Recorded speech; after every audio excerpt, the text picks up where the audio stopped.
एक समय था जब आसमान में उड़ने वाला सबसे तेज विमान भी प्रोपेलर पर निर्भर था। फिर एक ऐसी मशीन बनी जिसने हवा को पीछे फेंककर विमान को आगे धकेलना शुरू किया। लेकिन सवाल था, अगर विमान को और तेज उड़ाना है तो क्या सिर्फ प्रोपेलर को तेज घुमाते रहना काफी होगा? यहीं से जन्म हुआ एक क्रांतिकारी विचार का। हवा को पहले कंप्रेस करो, उसमें फ्यूल जलाओ और गर्म गैसों को इतनी तेजी से पीछे निकालो कि थ्रस्ट पैदा हो। इसी दौर में एक युवा इंजीनियर ने सोचना शुरू किया, क्या ऐसा इंजन बनाया जा सकता है जो प्रोपेलर के बिना ही विमान को आगे धकेल सके? विटल के शुरुआती डिजाइन में हवा को एक कंप्रेसर दबाता था, कंबस्शन चेंबर्स में फ्यूल जलता था, टर्बाइन एनर्जी निकालती थी और अंत में तेज गैसें एग्जॉस्ट से बाहर निकलती थी।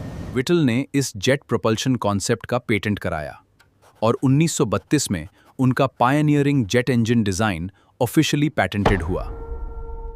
लेकिन सबसे बड़ी समस्या टेक्नोलॉजी नहीं थी, समस्या थी भरोसा और फंडिंग।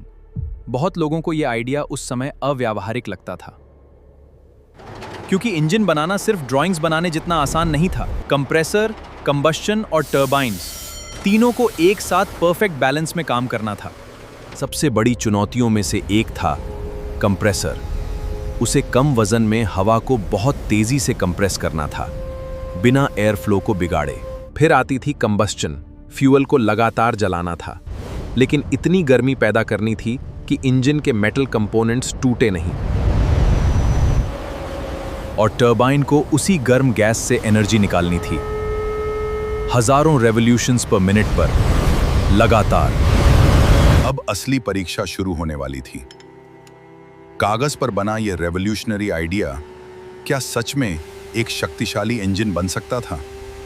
फिर आया 12 अप्रैल 1937, वो दिन जब विटल का एक्सपेरिमेंटल जेट इंजन पहली बार टेस्ट बेंच पर सफलतापूर्वक चला। लेकिन ये तो सिर्फ शुरुआत थी, क्योंकि अब सवाल था, क्या यही इंजन एक विमान को सच में आसमान में उड़ा सकता था?